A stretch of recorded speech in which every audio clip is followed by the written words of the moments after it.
I'd like to call to order this secret conclave of America's media empires. We're here to come up with the next phony baloney crisis to put Americans back where they belong, in dark rooms glued to their televisions, too terrified to skip the commercials. Well, I think... NBC, you are here to listen and not speak.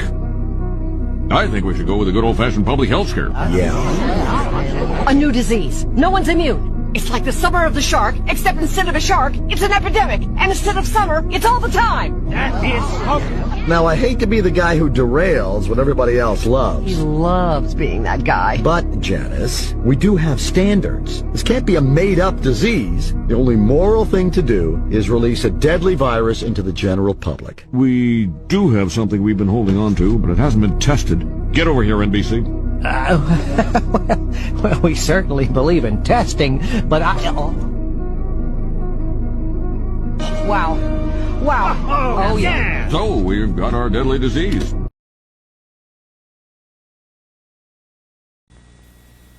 Take the remote unit from its handy storage space, and you're set for hours of pure pleasure. Enjoy your favorite programs, black and white or color. Turn the set on, select your channel, see all color shows in living color. Once you've adjusted fine-tuning for each channel, you never need touch fine-tuning again, either at the set or on the remote unit. But if you want, touch, and you can adjust fine-tuning to suit your taste at any time. If you overtune on this or any other control, just push the companion button to reverse the direction of the control. In the same way, press this rocker bar to adjust the color, variable all the way from black and white to maximum color intensity. To adjust the tint control for natural face tones, press the right rocker bar, or the left. Lets you enjoy the picture you want, the way you want to see it. Right at your fingertips. Adjust brightness, lighter, darker. Like all the controls on this remote unit, the volume is fully variable. Select any volume you want. Should the telephone ring or guests arrive, and you want to lower the sound for conversation, turn the volume down to your taste. Or surround yourself with room-filling four-speaker sound. To change channels, press this bar.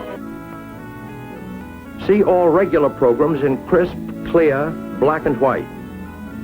This selector button changes channels clockwise, in ascending order.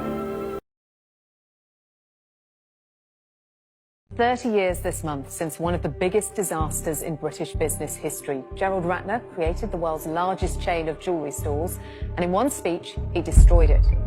I lost everything. I was completely wiped out. I had to sell my house, take kids out of school. Couldn't believe it. I thought, how could this happen over such a stupid joke? I couldn't believe that it could just change so quickly. Do I look happy? I owned Watches of Switzerland, Ratner's, Leslie Davis, Ernest Jones, Salisbury's, Weir's, dozen different brand names. The day before the speech, we announced profits of 125 million. I had a plane, very nice jet. I bought helicopters. I had a house in Mayfair, and then I had a house on the river in Bray, boat, a few houses, quite a lot of cars. So now we get on to 23rd April 91. It was a joke that we sell a pair of earrings for under £1, gold earrings as well. And some people say, well, that's cheaper than a prawn sandwich from Marks and Spencer's. But I have to say, the sandwich will probably last longer than the earrings, but anyway. I would have got away with that, because it's 99p pair of earrings. Then there's the sherry decanter joke. We also do this nice sherry decanter. It's cut glass, and it comes complete with 6 glasses on a silver-plated tray that your butler could bring you in and serve you drinks on. And it's really only cost £4.95. People say to me, how can you sell this for such a low price? I say, because it's total crap. I got a very good reception. There were a lot of laughs and claps. But there was a guy in the audience from the Daily Mirror, and he says, "You're making fun of your customers." And I said, "No, it's just a joke." But then when I went to work the next day, my driver said, "You know, you're all over the papers." The journalist from the Daily Mirror, he disingenuously said I said all my jewellery is crap. When I read this in the Mirror, it bore no resemblance to anything that I'd ever said. That I have contempt for my customers, that I built my business on crap, and there's pictures of my house, the house that crap built, and all that sort of, it was just hideous. It was just all lies, and it was all over the paper, but everybody believed it. Suddenly the Ratner stores started going downwards. We were running at 25% down, which was a number which was unheard of in retail. If nobody would buy a diamond ring, would get down on one knee with a Ratner's box. But then Samuel's was started being affected, because everybody said, "You know, Gerald Ratner owns H. Samuel as well." And then Ernest Jones, then Leslie Davis. How much money do you reckon you lost personally? I lost everything. I was completely wiped out. I had to sell my house, take kids out of school. At the time I wasn't really taking anything on board. I was living in denial, really. The man who was exalted to the highest position in Illuminism and Masonry at that time was a man named Albert Pike. In 1887 and 88, these men established what was called the Palladian Rite. They established 3 great world centers of Masonic control for international conspiracy and world revolution. One was in the United States, one was in Germany, and one was in Rome. Albert Pike spoke and wrote in 16 languages fluently. He was one of the most amazing geniuses the world had ever known, and yet he led out in magnificent seances where demons would manifest and float around in the air right out in public. From a letter that he wrote to the Palladium, the secret society, in 1889, Albert Pike said, "That which we say to the crowd is that we worship God.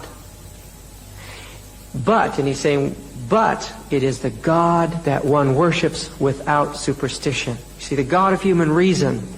It says the religion should be by all us initiates of the high degrees maintained in the purity of the Luciferian doctrine. That's the religion of the Illuminati. Yes, he says, Lucifer is God. And unfortunately, Adonai is God also, for the Absolute can exist only as 2 gods. They believed in a balance between good and evil. But notice, Lucifer is their God, and Adonai, he says, is unfortunately God also. That's the name they give to Jesus Christ.